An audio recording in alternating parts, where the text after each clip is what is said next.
Hi, welcome back to Box of Delights. We're playing Pax Pamir. I'm going to start with my turn. I'm not happy being in intelligence war. They've got a lot of spies. They've got 4 spies out. We've only got 1 at the moment. It doesn't give the British supremacy, but it certainly doesn't give me supremacy either. We've got 2 armies out. He's got 2 armies out, or the British have got 2 armies. Politically, we're stronger. I am concerned about his bribe action next time with those 2 spies there. We might have to try and switch things up a little bit. I don't have any cards in hand, so I don't have to buy something. I could just take one of my special actions. I'm wondering whether we try and change things to military. These 2 cards here are still danger. Maybe we can survive. Can we survive another turn? We're in intelligence war, which means when it gets to his turn, he's going to do the bribe. It costs 2 rupees per rank where he's got his spies. He's going to do a bribe here. So he's got a spy here. That would cost 4 rupees. He's only got 3. So maybe we can build up with the Persian army. This is what I'm thinking. That we take this. I'll stop him putting it back in intelligence war. There's 2 more here. We're decreasing the chances anyway.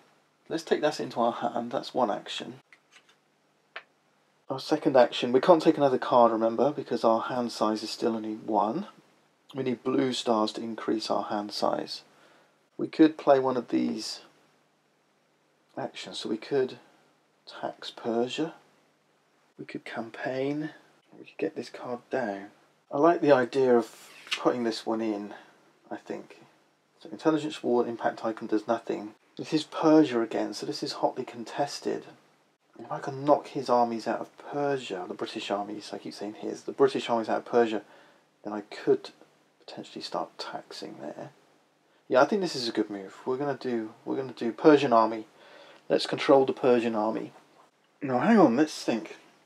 Because we're tied here, aren't we? There's 2 of us, 2 of him. And when it comes to tax and deciding who's got priority here to tax, use tiebreaker rules. And tiebreaker is whoever's got the most military strength in their tableau. So maybe I will take the special tax action. I've got 2 military strength, he's got 0. We've got the tax action in Persia, and it's a rank 2 tax. I want to use tax because I want to steal his money. Oh, but hang on, he's protected. He's protected. He's got a Persia card in his tableau, so we can tax this player. But there's this thing called tax shelter. The total number of economic stars in your tableau, so for him it's 3, means he can shelter 3 rupees from tax. Only any rupees in excess of his tax shelter can be taken. And yeah, he's got 3 rupees. Oh man, this is tough now. See, if I try to campaign here, I have to move armies. And I can't move armies without a road here. Well, I can, but it's going to cost me. There's this rule called the baggage train. You can pay to move armies. So I could come down in here, try and take out his armies already. There's a lot to think about here, guys.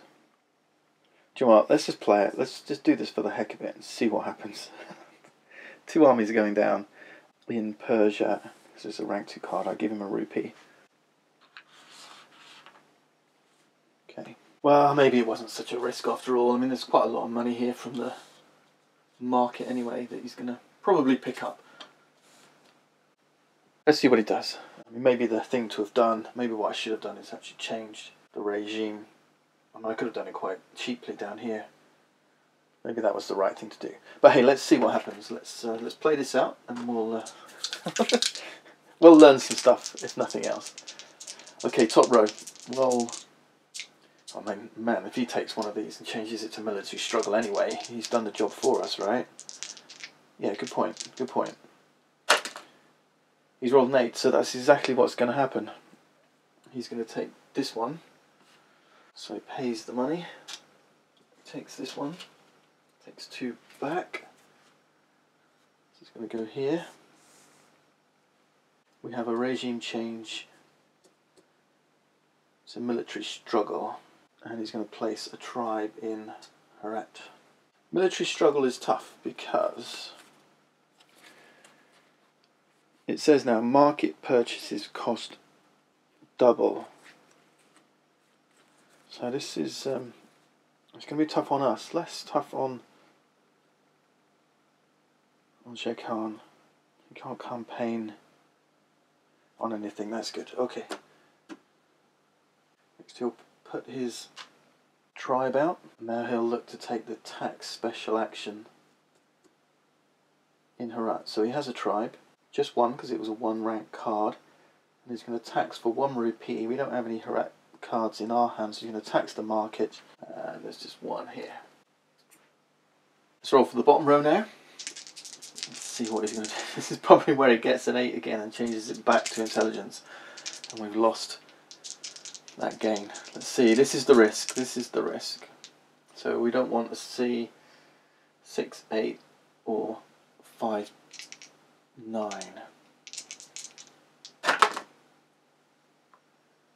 Should we roll that again because it popped out?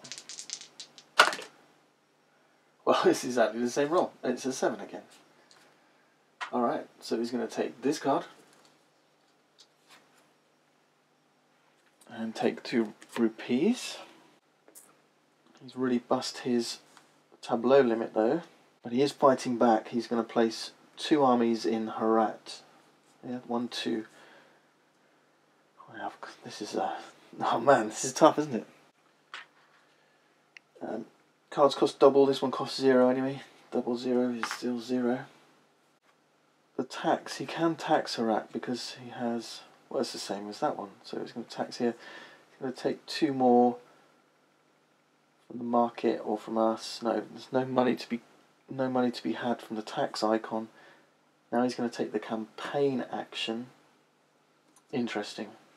Although he's taking the campaign action here, special action, it doesn't have to be in Herat. Okay, so you ignore on this one. It's just a campaign action where he has armies or where there's loyal armies.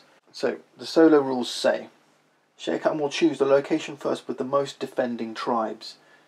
There's no defending tribes here. There are defending tribes here. There's 2 of them.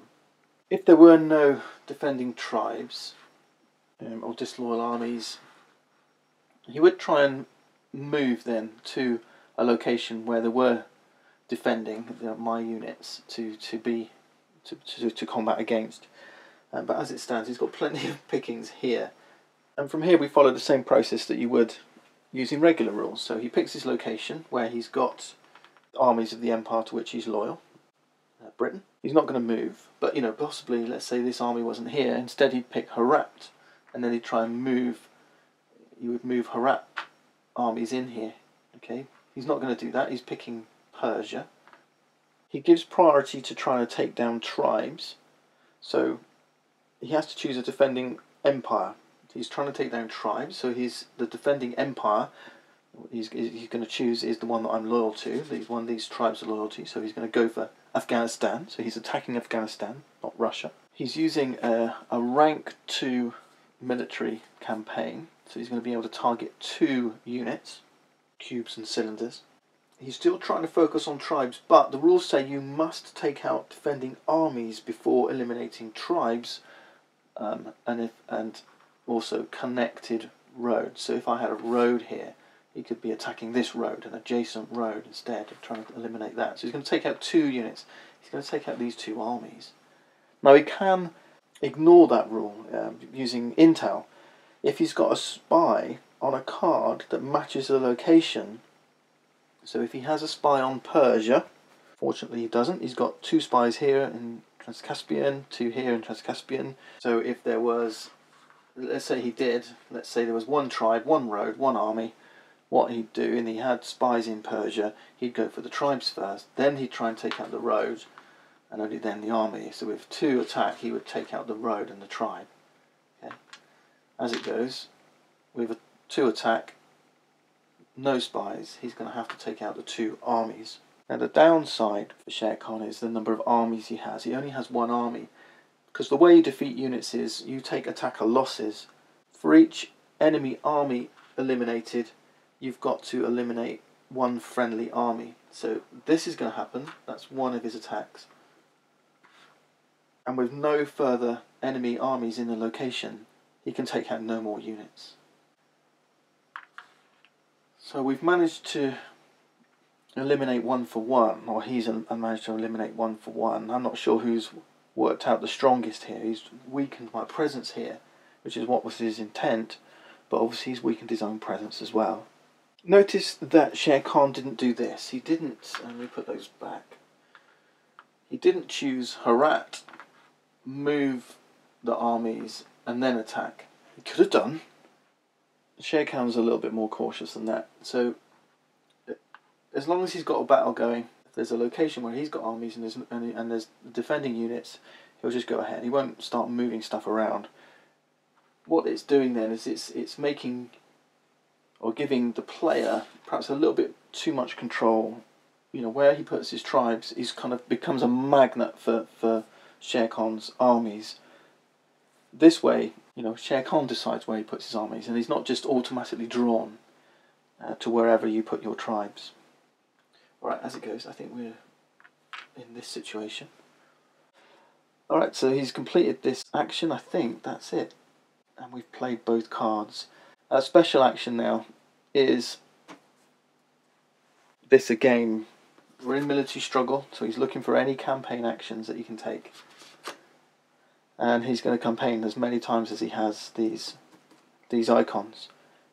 So again, we're going to see this play out one more time. And again, this is why you'll see Shere Khan's double campaigning, you know, really do its thing. Again, Shere Khan's trying to find a location with armies of the Empire to which he's loyal, Herat and Kandahar.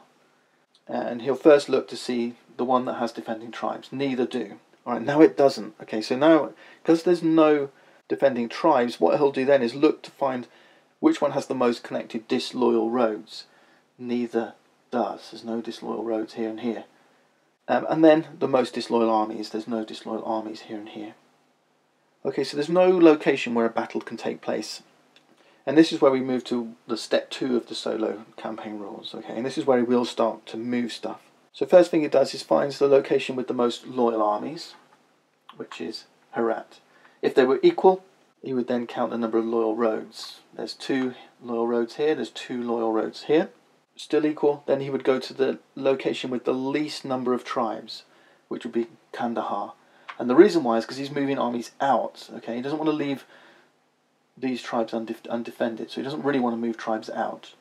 As it goes, we're heading for the location with the most loyal armies, which is this one, right? So this is where he starts. So Herat is what he chooses. Then, what he'll do, he'll move all but one army.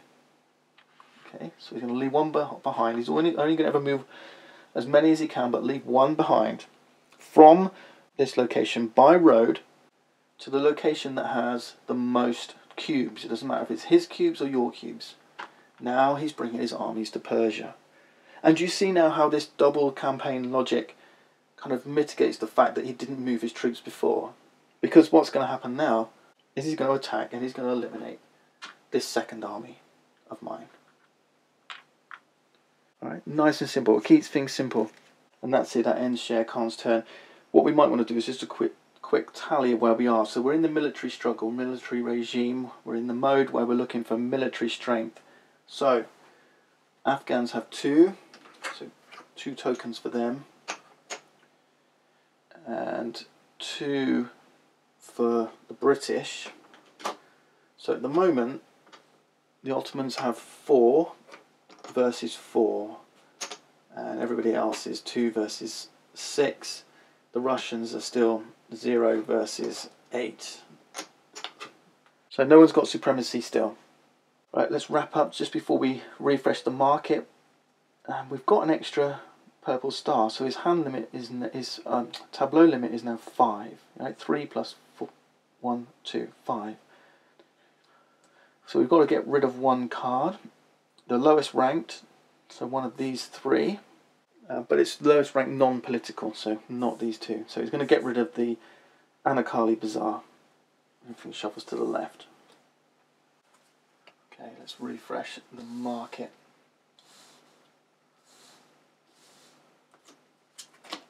Oh, first topple has come out. So we've got a choice now. We can either take it when we're ready, if we think that we can win the game. If we don't take it, then there's a chance that Shere Khan will. But if Shere Khan takes it, that's a lost opportunity. That topple's just discarded. Right? Shere Khan doesn't want you to try and win the game. Defeat is getting to the end without beating Shere Khan.